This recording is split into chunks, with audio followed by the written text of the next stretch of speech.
Welcome to another virtual Live Talks Los Angeles event. We welcome Niall Ferguson and Rana Foroohar to our series. We invite you to visit and subscribe to our YouTube channel for over 300 conversations. Follow us on Twitter, Facebook, and Instagram. Our handle is Live Talks LA.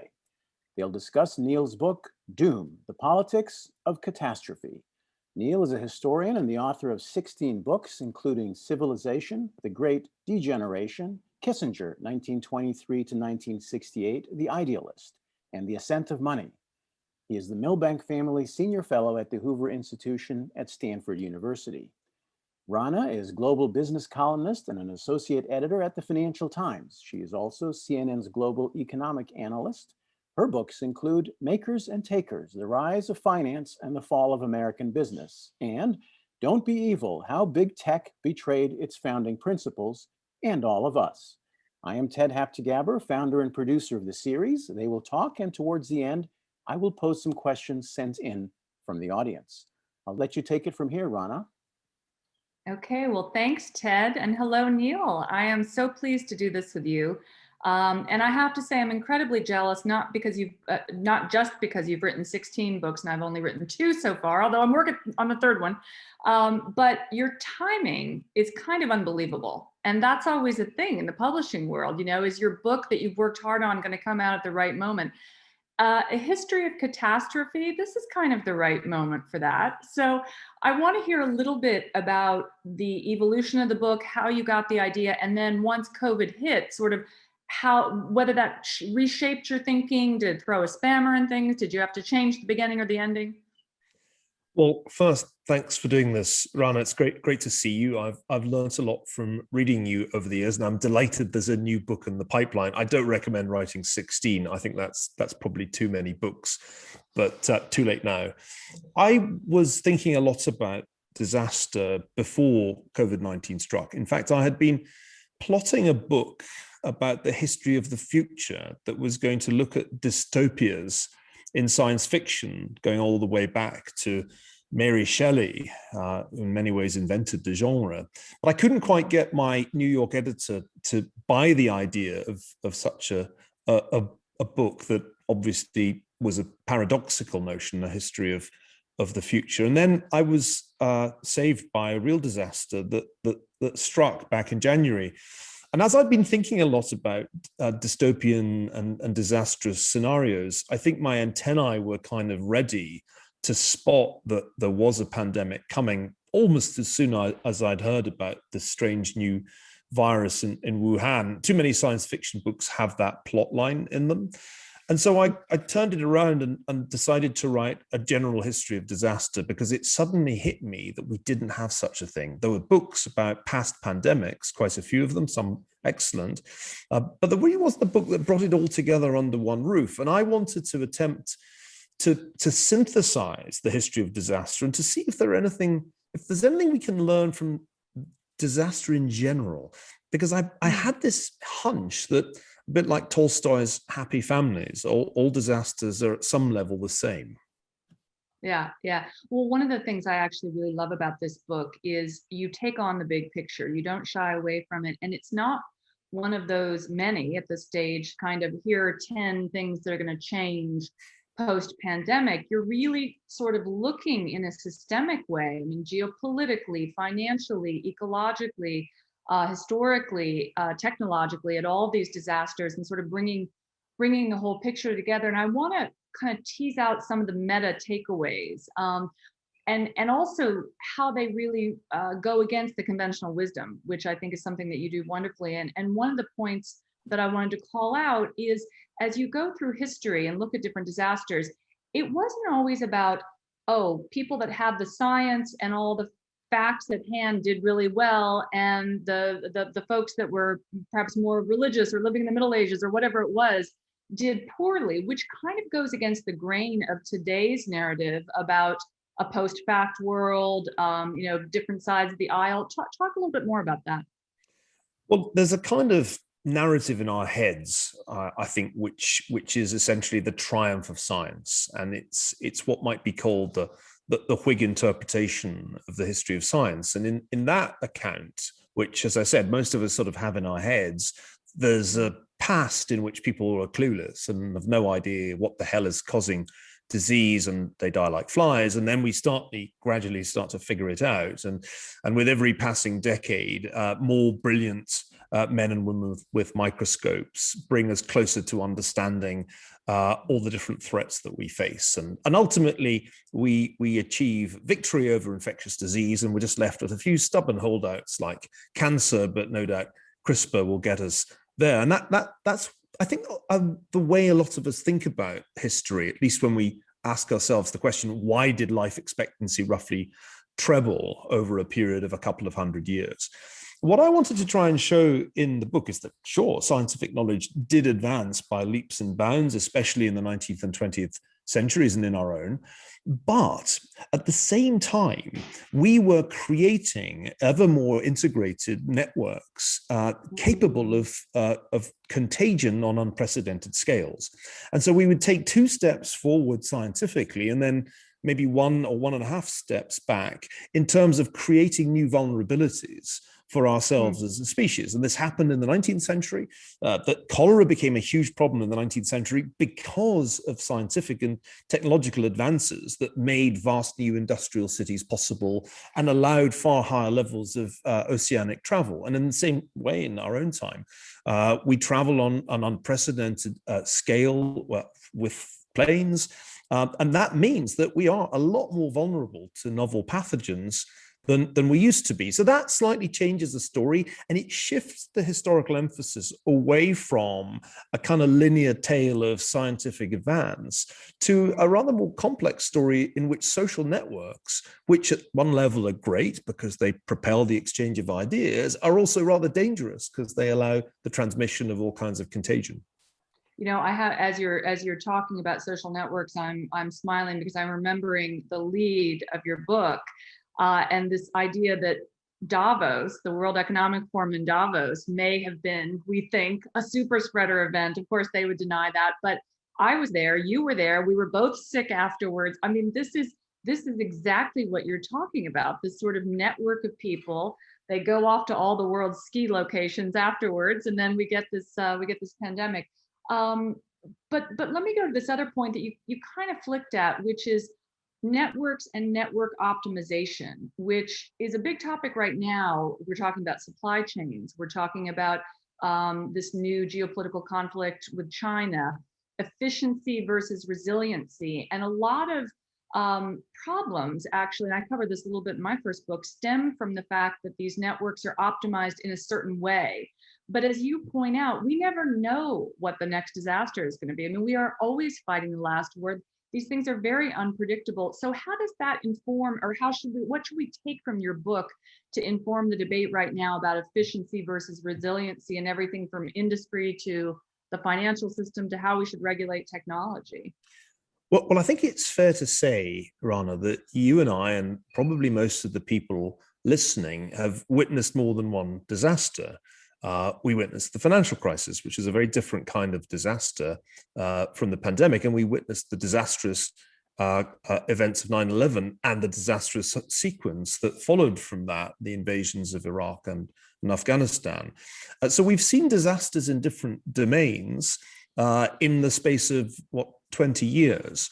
And it strikes me that one of the common features of what we've witnessed is that although we think of ourselves as being well prepared for disaster, in practice, when it strikes, we seem to do quite badly, and maybe we're doing worse than we used to. And I've been thinking a lot about the analogy between the financial crisis and the pandemic.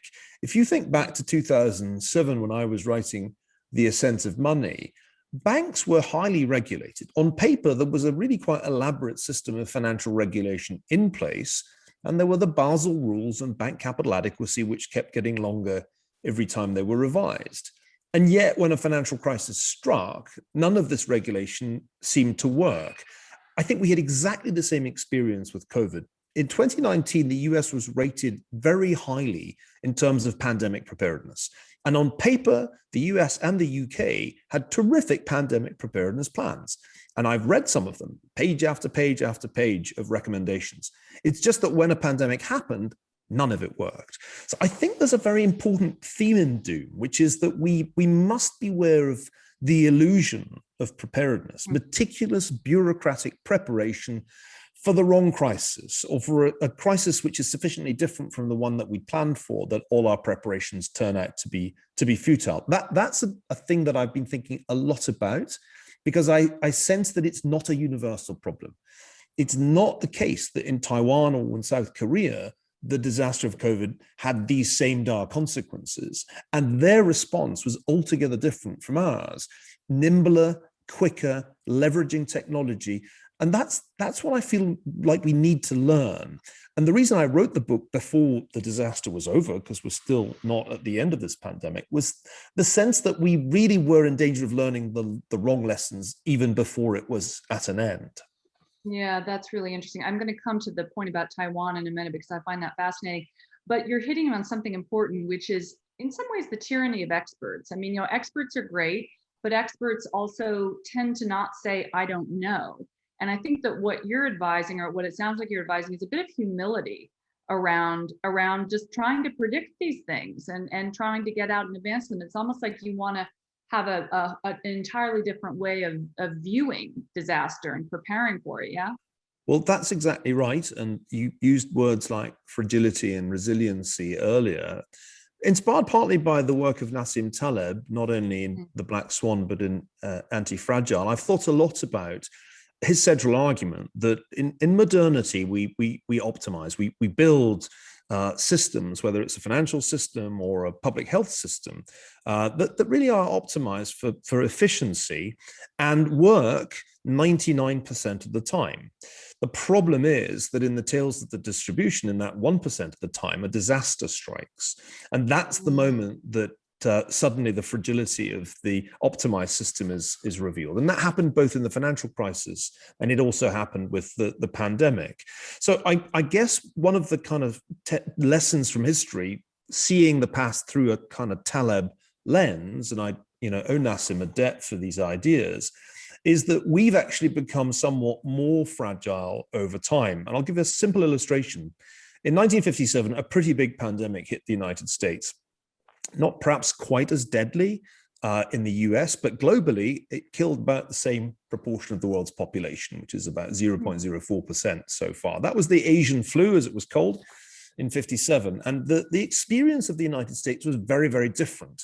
And one reason it was different, one reason that there were no lockdowns and no school closures, is that there were way more hospital beds in relation to the population in the late 1950s than there are today. And I actually hadn't fully appreciated that until I was revisiting the story to write a piece ahead of the book's publication. So we had actually lots of redundancy in the healthcare systems of the 1950s. A lot of the time, those wards lay empty. A lot of the time, the beds were empty.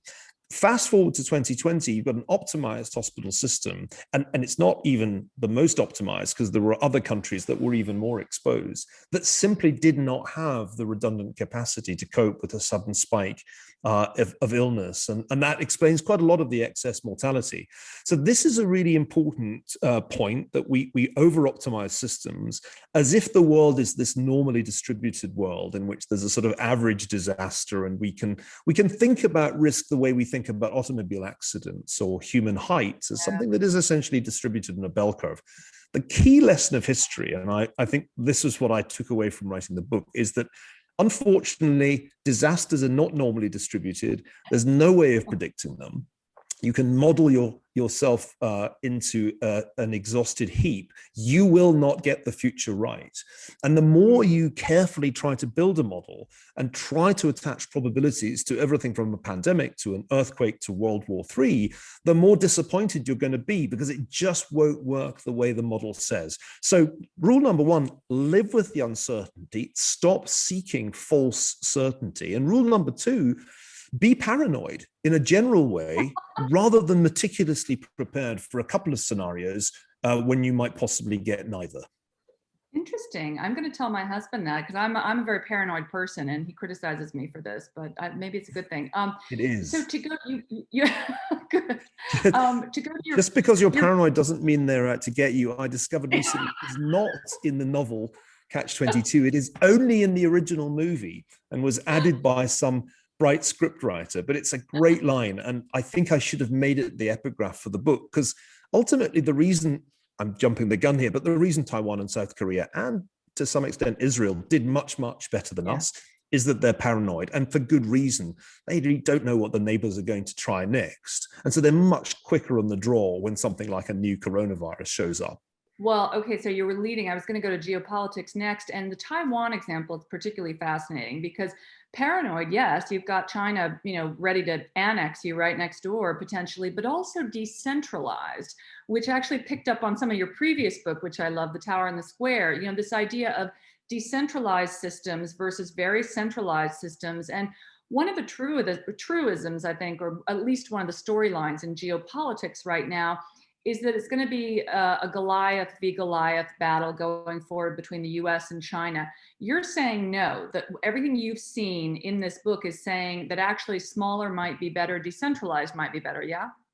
Well, yes, although I wouldn't want to pin all my hopes on being in one of those small, nimble countries. You are, in the end, a lot smaller than the Goliaths. But I think we made a couple of mistakes last year. Actually, we made more than a couple, but let me focus on two.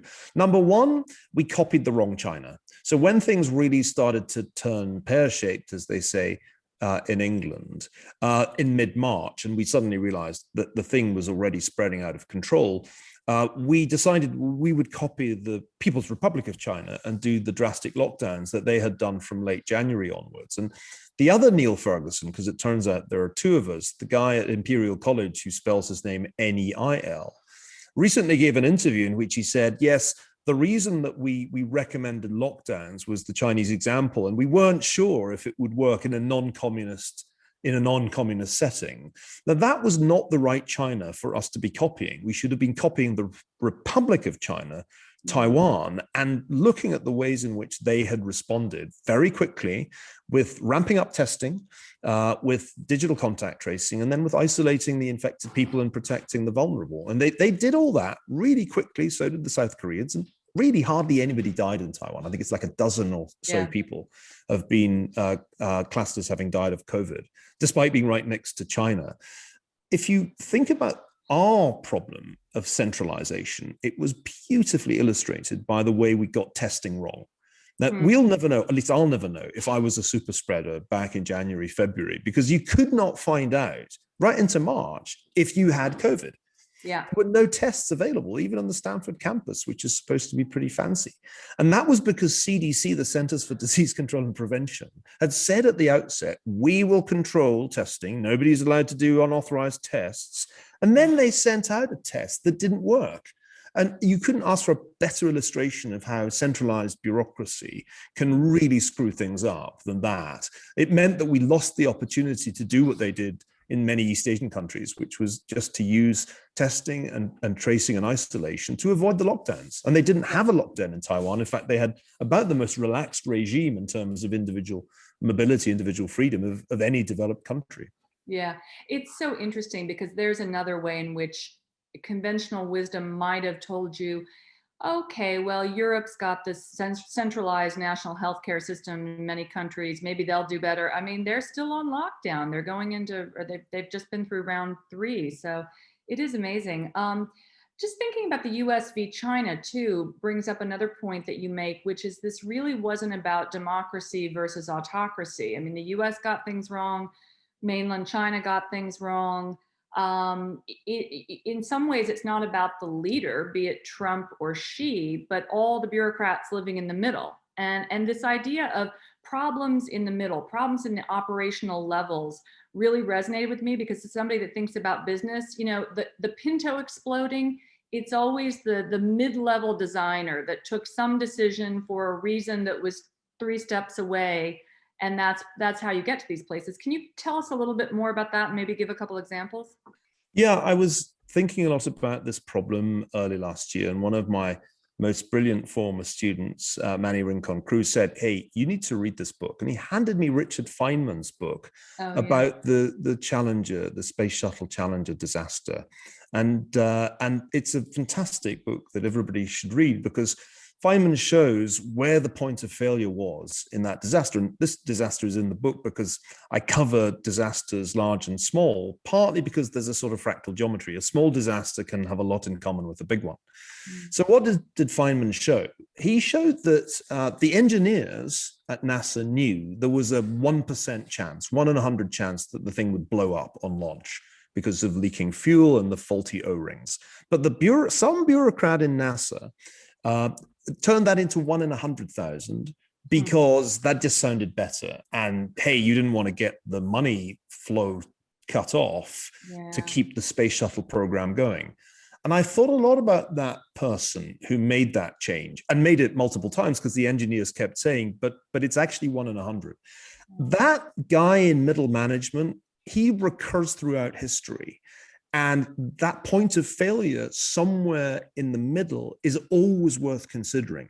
Last year, a lot of people, for obvious reasons, jumped to the conclusion that we were having a disastrous pandemic in the United States because Donald Trump was an imbecile. And if Donald Trump had not been president, therefore we would not have had such a bad experience.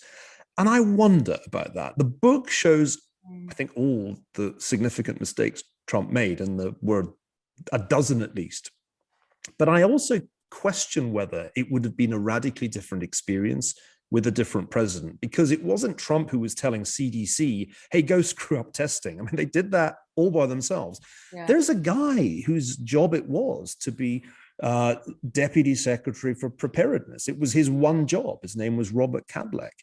And he reminds me of the NASA guy, because I came across this amazing lecture that he gave in 2018. Philip Zelikow attracted my attention to this, in which he said, you know, if we really don't do something about getting our pandemic preparedness right, we could be SOL, if there is one. SOL I didn't know as an acronym, but you will. I mean, shit out of luck. And so the guy whose job it was knew that the system wouldn't actually work, and was kind of casually saying this in a Texas lecture room. I mean, again, it's not like Trump knew any of this. So I think we must not tell ourselves a fairy story, and I've heard it all too often, that with a different president, none of this would have happened. And before anybody listening goes crazy, because some people go crazy when I say this, I'm not defending Trump. He did a really bad job. So did Jair Bolsonaro. So did Boris Johnson. So did Narendra Modi. But guess what? There are lots of countries that had really high excess mortality who did not have populist presidents or prime ministers. Try Belgium. Peru, disaster. But you can't claim it's because of populism. So we've got to move away from this simple fairy story that it was all wicked populist Trump's or Johnson's fault, and recognize that the point of failure was almost certainly lower down the chain of command. And we need to recognize that, because if we don't, we're not going to fix this problem, and we're just going to be blindsided in a similar way by the next disaster. Yeah, no, I mean, it's a really important point about nuance, because I personally think that presidents get too much credit and too much blame for almost everything. Of course. And they seek the credit. I mean, Trump's greatest mistake really was just to put himself front and center of something that he had no clue about. And if he'd been smart, he'd have done what Obama did with the opioid epidemic and just pretend it wasn't his problem. And, you know, nobody's, I think, ever written an article saying that the opioid epidemic was Barack Obama's fault. But I mean, an enormous number of people died during his presidency from overdoses, and they didn't come up with a fix. So I do think we need to change the way in which we frame these questions. And one way of doing that is to recognize that we have a habit that Tolstoy identified in War and Peace. We want to blame the person at the top or give them the credit. We want to exaggerate their importance, but they are only one node in the network, an important node, but not necessarily the crucial one, particularly when a disaster comes along and there's lots of contagion and cross currents leading to unanticipated outcomes. So, you know, speaking about nodes in the network, social networks obviously played a big role in things good and bad around the pandemic. Is it different? Is this time different? I mean, is the depth and breadth of the network that we are dealing with, not just with social media, but with, I mean, I'm thinking about the pipeline disaster of just this week, you know, the Internet of Things, the fact that you've now got ransomware attacks constantly on hospitals, infrastructure, you know, financial services. Is this time different in some fundamental way? It's definitely faster. qualitatively, I think we as a species have been vulnerable to contagion for a remarkably long time, even independent of technology. I was really struck as I was writing the section on the Black Death by how swiftly that spread, especially once it reached the more commercialized parts of Europe. And that's the 1340s. Obviously, everything happens much faster, but the spread of the Asian flu in 1957, when most travel was still by sea rather than by plane, was actually almost as fast. So I think we slightly exaggerate how totally different our time is, but you're dead right about one thing, that the internet and the ways in which we use it, not just for email, but for now managing critical infrastructure, has created a whole set of new vulnerabilities that really weren't there before. And when people say to me, well, what's the next disaster? I say to them, well, first of all, the whole point of the book is I can't tell you.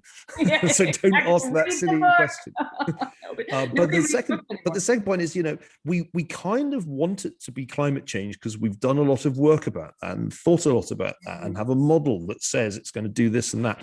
So that's the kind of preferred disaster. But clearly a massive cyber attack on the United States or any major country is conceivable, would be much faster than climate change. And I hate to think what this country would be like if we had a massive outage. And as you say, the pipeline story, that's just a bunch of East European crooks, as far as we can see, taking out a huge part of the energy infrastructure of the United States. So I think that's the very, very important novelty about our time.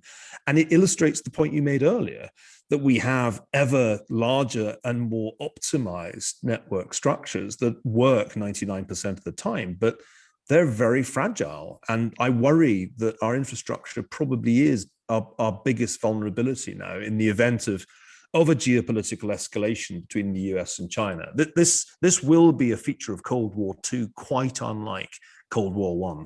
That's interesting. I have no doubt. On that note, I was speaking to someone this past week in government about the food shortages. I mean, this sort of bizarre situation post-pandemic where, all right, suddenly every restaurant is shut, and yet there are lines at grocery stores because they're two separate supply chains never meeting. Turns out that you've got 90% of the country's food supply going through 5 different counties. These happen to be very poor counties with housing crises, financial risks, et cetera. All these risk hubs seem to be emerging. If you were advising the Biden administration, and maybe they'll read your book, what should they be doing right now? I mean, what can one do, particularly given that, as you say, you don't know where the next problem is going to be? Well, I certainly am unlikely to be asked to advise the Biden administration, so let's just get that out of the way. But if in some strange parallel universe I were asked that question, I would say, well, first of all, could you get the key network scientists, people like Laszlo Barabasi and people like Nicholas Christakis, who think about contagion, and could you just get them involved here? So first of all, if you don't have, and I'm pretty sure you don't have, a network scientist feature, you need to have that. It needs to be permanent. I won't offer the services of a bunch of historians, but applied history would not hurt. But the key thing I would say would be, if what happened at CDC were to happen in our defense of infrastructure, we would be so screwed. In other words, look in every part of the administrative state of the federal government for these pathologies of a bureaucratic dysfunction. You will find them, because I think one of the striking features of the federal government's history, really since the administrative state was born in the 1970s, is that in every domain you find the same phenomena, and that is to say, the illusion of preparedness and a bureaucratic legalistic mindset that says, well, if there's some risk that we can attach some probability above zero to, let's devise a 36-page preparedness plan for it. And those plans exist in such profusion that no human being in a lifetime could read them all. It's just that I suspect they're all useless. Yeah. So you need to sort of do network science and rethink the problems that you confront. And then you need to actually look at the bureaucracy and ask, is any of this actually going to work? Because I suspect whether you look at oh, let's think back to Katrina. Look at all the disasters that we've seen in the last 20 years. The common factor seems to me to be that people knew that they were non-trivial risks. It wasn't like they'd never been discussed. They really weren't black swans. And yet it turned out that when the crisis came, the preparedness, the preparations were very, very, very defective. And I fear that's probably true everywhere. I'll add one. Think about the earthquake in California scenario. Now, we know a really big earthquake in California will happen at some point. That we just don't know when, and we don't know how big. But can you imagine the California of 2021 dealing with the big one? I mean, this is a place that can't even keep its public schools open. Right. It's a place where, as far as I can see, that there's going to be a wildfire disaster annually. I live in California. I'm kind of scared to think about how that would go, given what we now know about the state's competence in the face of a pandemic. That's interesting too, because I mean, California throws a heck of a lot of money at problems, but that hasn't necessarily fixed them. That makes me wonder about incentives, both for the private sector and the public sector, and whether or not we need just a total rethink of the incentive structure. Because we've already touched on some of the problems in the private sector, that you have a system maximized for share value efficiency that creates certain shortcuts that may work 99% of the time, but not the 1%. What about in the public sector? What about for government and leadership? Do we need a whole different structure there? I have one more piece of advice for the Biden administration, and that is send a bunch of people to Taipei to spend a month with Audrey Tang. Oh, yeah. Audrey Tang is one of the heroes of the book, the transgender minister for digital affairs in the Taiwanese government, who was a kind of cyberpunk critic of the government that they brought inside the tent and said, okay, if you're so smart, you do something about this. And I think she's one of the most interesting people in the world, thinking about how you use technology to empower citizens. And this is a key distinction between what the Republic of China does and what the People's Republic does. In the People's Republic in Beijing, the technology empowers the party, empowers the state, and it significantly reduces the power of the citizen. And the opposite is true in Taiwan. By chance, I was in Taiwan at the very beginning of the year, before the pandemic really got going. And I was learning so much about how they've thought through what the digital revolution can do for government. And it was wonderful to see it work. They thought the problem was election sabotage. So when I was there, they were running up to the big election of January in 2020, and the people I was talking to were concerned about Chinese cyber attacks on the electoral process, which were difficult because they keep their electoral process simple and vote with pencil and paper. But they were thinking a lot about ways in which the Chinese might disrupt the process. And then the pandemic came along, and that same nimbleness, which I think they're building into their system, kicked in, and they were able to do all the things that we failed to do. So I do think there's an answer to this question, and it's a little bit about making the government accountable to its consumers, who are the citizens. And that's the thing that we really don't do here. We didn't use technology at all competently in this crisis. I think one of the kind of unexplained things in the story is why the big tech companies decided against doing contact tracing, because they did have the option to do it. And if you think back, Rana, and you may maybe notice this too, because it's kind of your beat, there were a couple of stories in April 2020, Google and Apple discussing contact tracing app. And then it just went very quiet. And then 2 months later is Google and Apple decide that this really needs to be done on an international level. Long pause. Google and Apple decide that this should be done at the state level by state governments. Now, if you wanted to kill something, that's what you would do.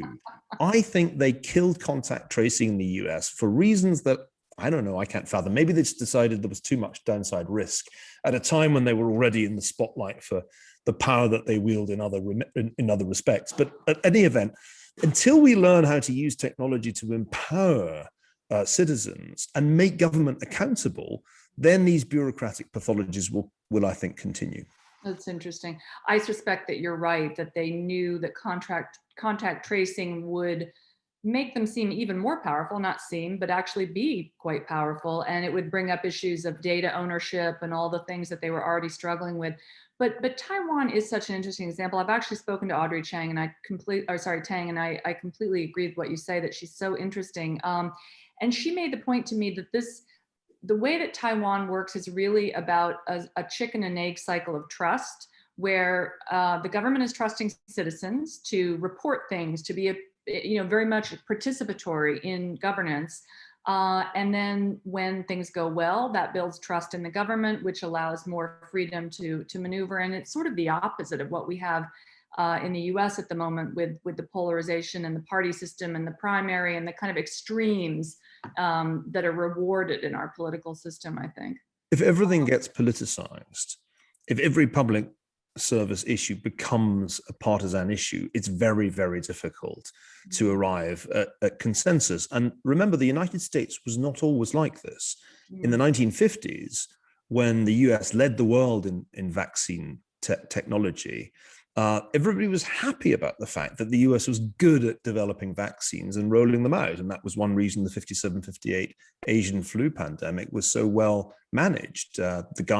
The fascinating figure of Maurice Hillman got a vaccine incredibly fast, and they got it distributed even faster than we've been able to do with the COVID vaccine. So something's changed. The US was a society once that was, at least on some issues, capable of putting partisan divisions aside. Now, this was something I wrote about a bit in The Square and the Tower, the ways in which the internet feeds our tendency to cluster into hostile partisan groups. But I think 2020 revealed that this is really a major problem, because if you start politicizing everything from face masks to hydroxychloroquine to the vaccine, then any kind of coherent public policy becomes impossible. And the trust, which you rightly mentioned in the context of Taiwan, just keeps sinking until every institution is not trusted by the public. And that's a problem, I think, for any society. Yeah. Let me ask you, just before we throw this open to some audience questions, just a couple more things. Lots of talk in op-ed circles and amongst the Davos class about which of the many changes that we've seen post-COVID are going to be permanent. Work from home, shifts in the real estate market, the geopolitics, the nature of capitalism. Are we seeing a shift from capital to labor? What do you think? Any bets, given your research, on what's going to...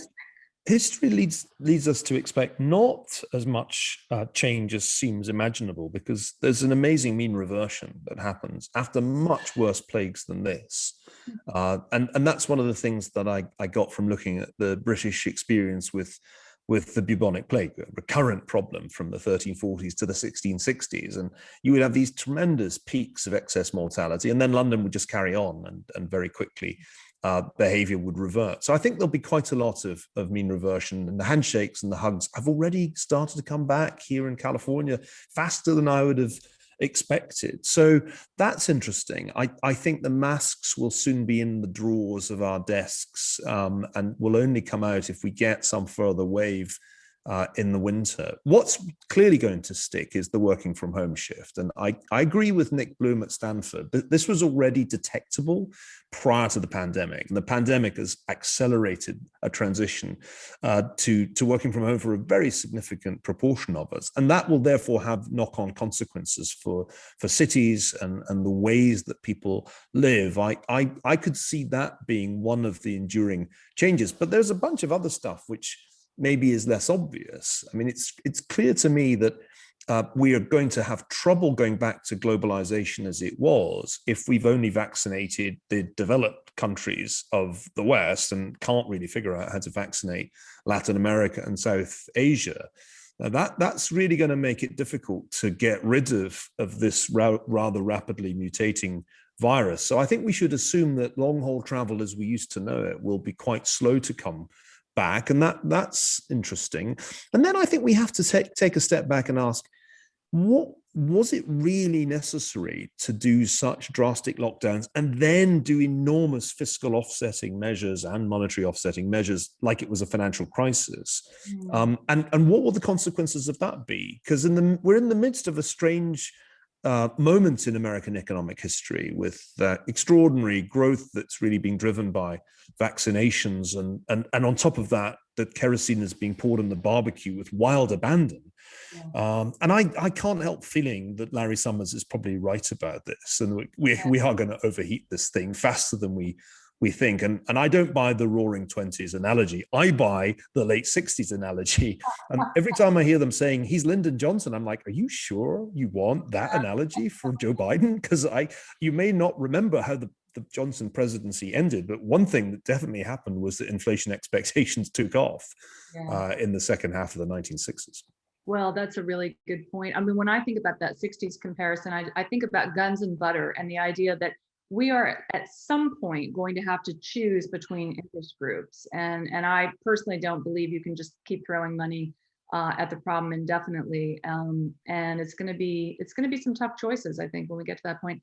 Let me ask you a final question before we throw it open. How have things changed for you personally in the last year? Oh, it's been wonderful. And I feel guilty about it. I mean, I hated all that travel and don't intend to return to it.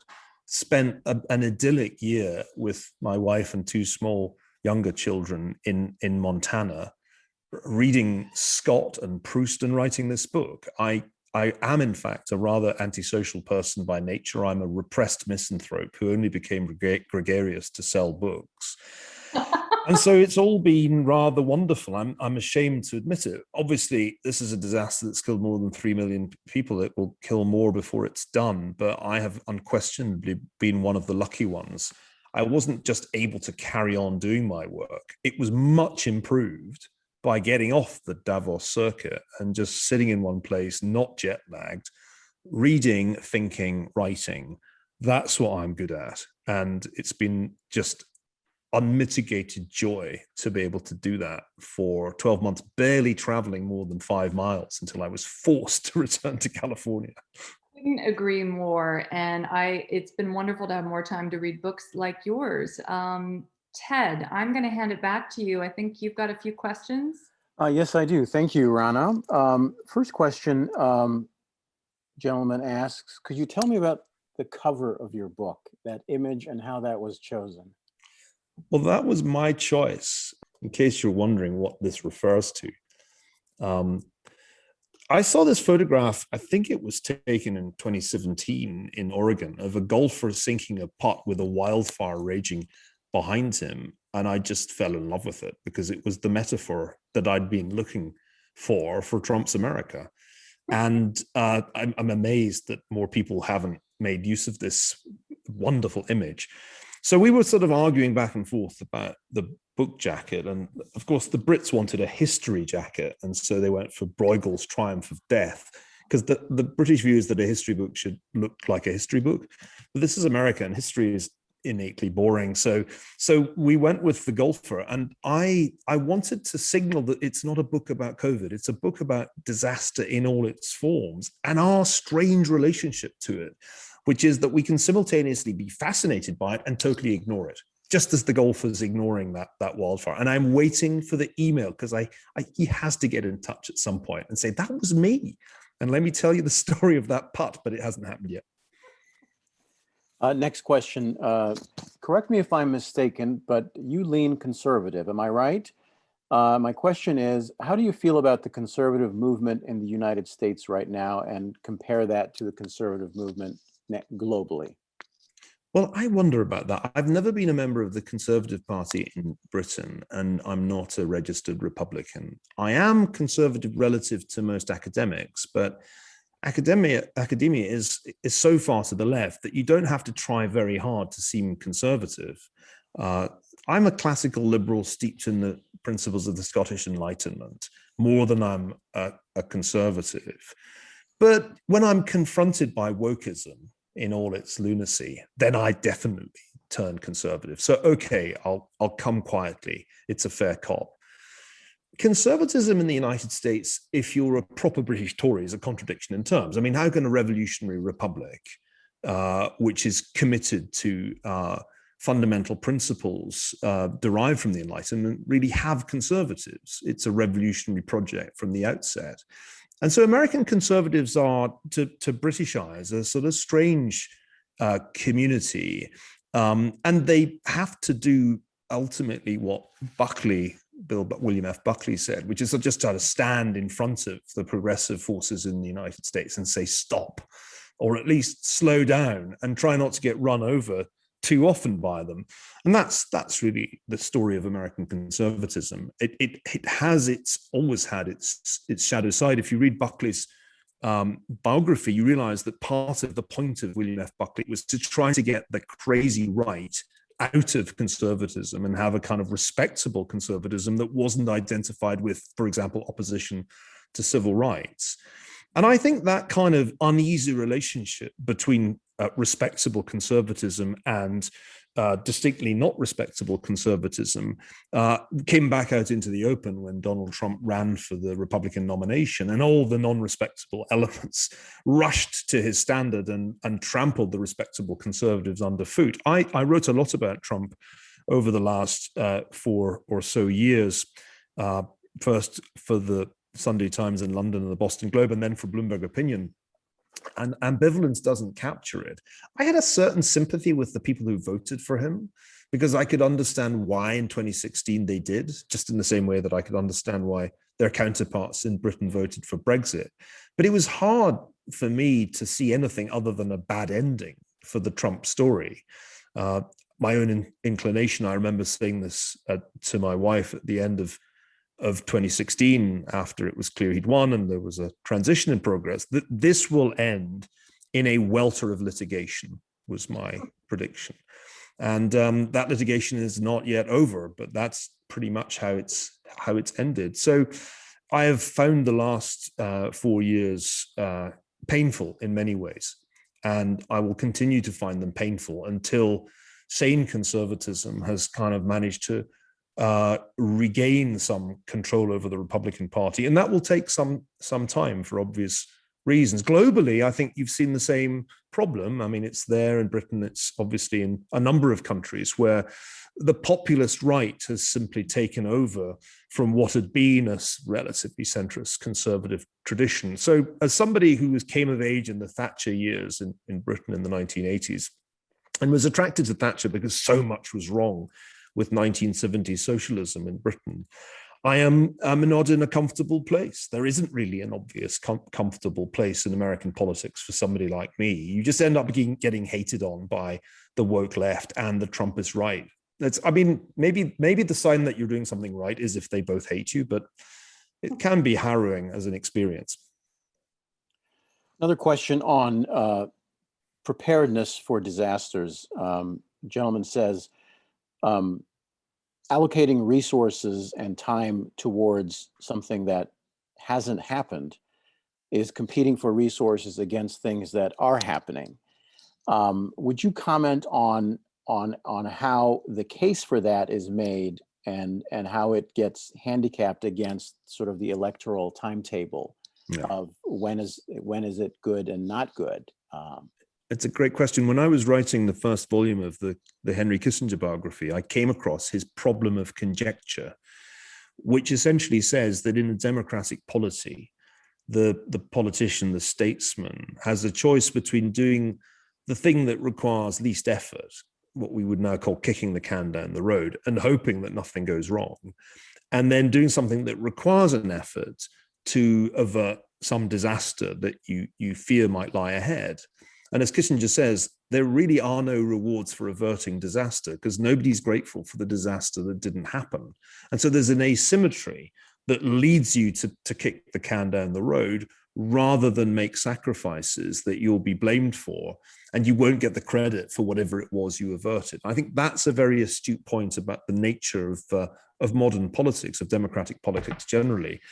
My sense is that we have the resources. I mean, we have abundant resources. The government takes a pretty big chunk out of our paychecks, but we do waste a colossal amount of the money.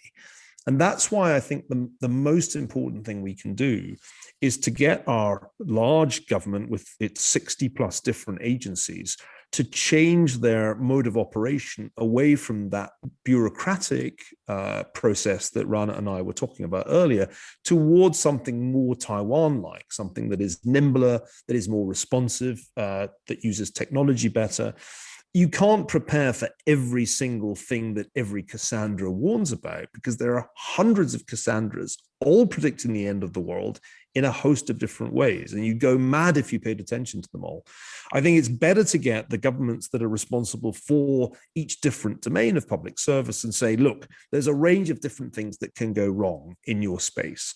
And we do not expect you to take out an insurance policy that is so enormously expensive that it covers all risks but bankrupts us. You've got to have some system in which you calibrate your responsiveness and prioritize rapid reaction. And I can't emphasize that enough. As we cannot predict disaster, we really, really can't.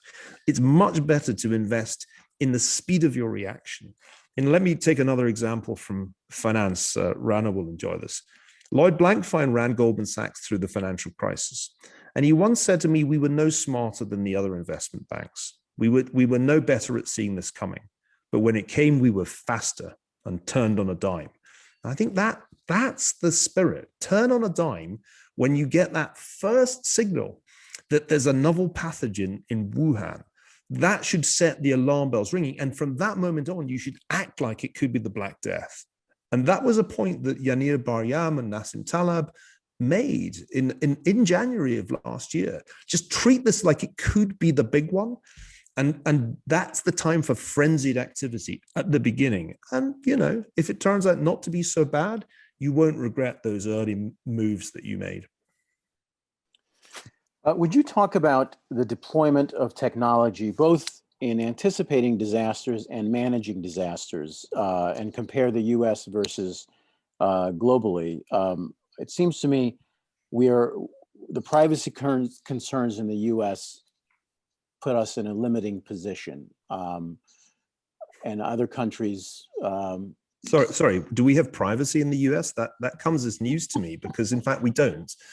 All our data belong to Mark Zuckerberg and Jeff Bezos, and we don't have privacy. So when people say, "Oh, what about our privacy concerns?" I'm like, "Really? You have privacy? Because we gave it all away years ago."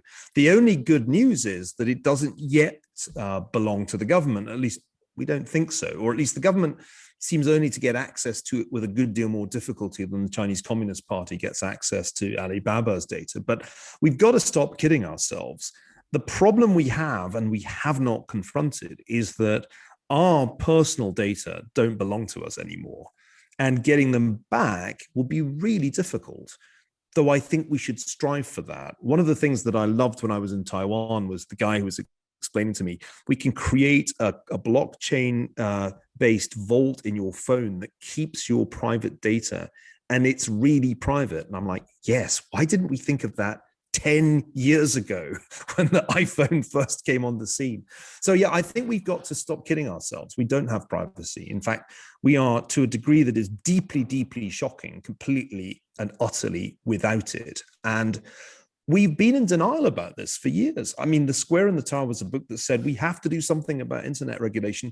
The situation is nuts. The big network platforms have far too much on us and far too much power. And we did nothing. We did nothing at all. And we reached the point at which these platforms know our every move, and have the power to cancel the president of the United States if they feel like it. I mean, this is not okay. Even if you really, really loathe Trump, to be cheering a few companies for deleting the elected president of the United States, we've all gone a bit crazy. And I think we're all in denial about the nature of our technological predicament. Two more questions, and this one you have already briefly addressed, but I guess that let's go into it a little more, is the management of disasters, the handling of disasters from the state level versus federally. When does it work, and how can it work better?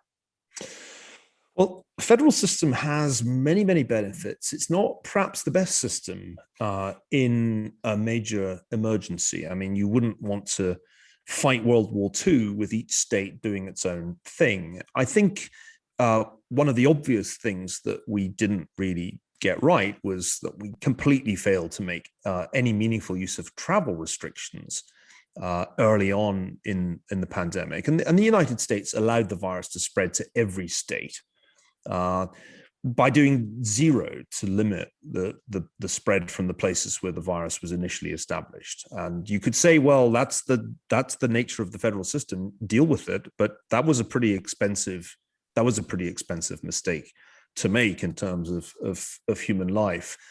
I do think, though, that the federal system showed its strength when some states did really dumb things. California did some of the dumbest things, I have to say. The dumbest being the closure of the parks and beaches. Now, it's finally being admitted by CDC that almost nobody catches COVID-19 outdoors. That was obvious a year plus ago from the Chinese data. I mean, I remember reading the papers from China showing that there were no cases of outdoor spread, like none in Wuhan. And all the data was showing over a year ago that COVID spread through super spreader events like conferences in Swiss resorts, indoors. It's like indoors in restaurants, indoors on cruise ships. We knew all that. And then these crazy people decide, because they just like restricting mobility, we're going to shut down the parks and the beaches. And that was a disastrous mistake. It was one of the reasons I got my family out to Montana, because in Montana, sanity broadly prevailed.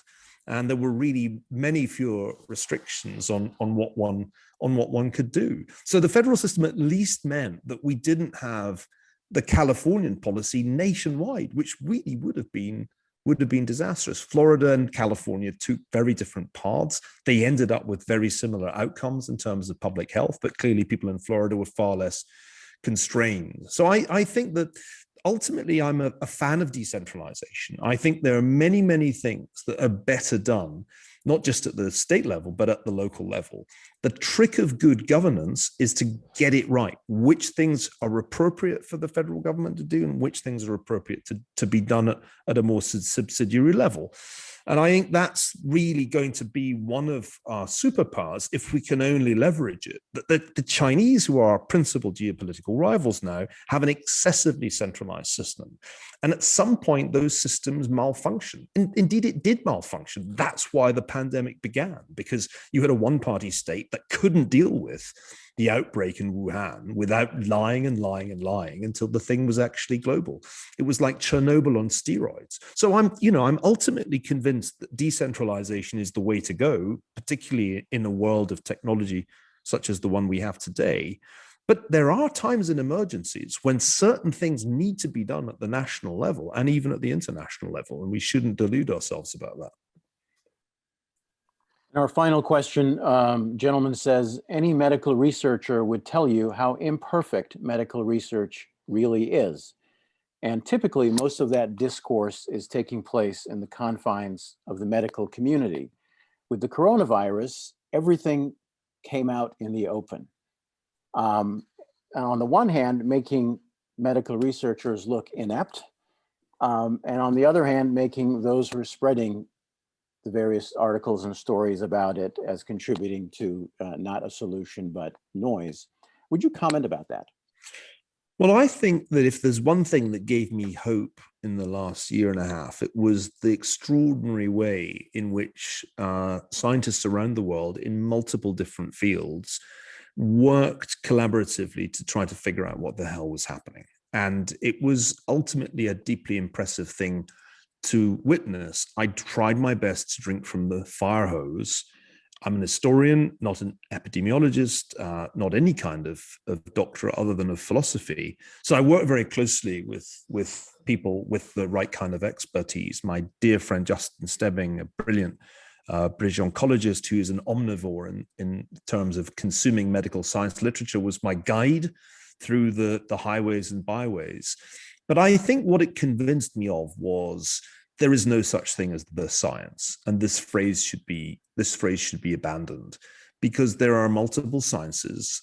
They're often in collision. The epidemiologists were not necessarily in agreement with people working on the virology side of the problem, and you need to recognize as an informed citizen that science is highly dynamic, highly competitive, and there are often wrong papers that appear as preprints and don't survive the scrutiny of peer review. And therefore, you have to pick your way, especially if you're an amateur, very carefully through this incredible jungle of research, much of it brilliant, some of it wildly wrong, and a bunch of stuff in the middle that's just mediocre. I think this is a very important lesson for us. I don't think the media, with all due respect to Rana's profession, did a brilliant job of covering this. Not even the people whose kind of beat was science reporting. To understand what was happening, you really did need to get to the fire hose and try your best to keep a hold of the rapidly changing picture of the nature of the disease. So I thought it was humbling. It was a reminder to those of us who work in humanities that STEM is really very, very cool. But what makes it cool is that it's fiercely competitive. There are rigorous standards. And when something's wrong, then you have to admit it's wrong. And the constant attempts during the past year to assert certainty and high confidence in statements that were innately provisional about something we were studying on the move, I thought did a great deal of harm and ended up confusing the public. Well, thank you very much, Neil. Thank you, Rana. Again, Niall Ferguson's book is Doom, The Politics of Catastrophe, and it is available wherever books are sold. Thanks, and go on gently.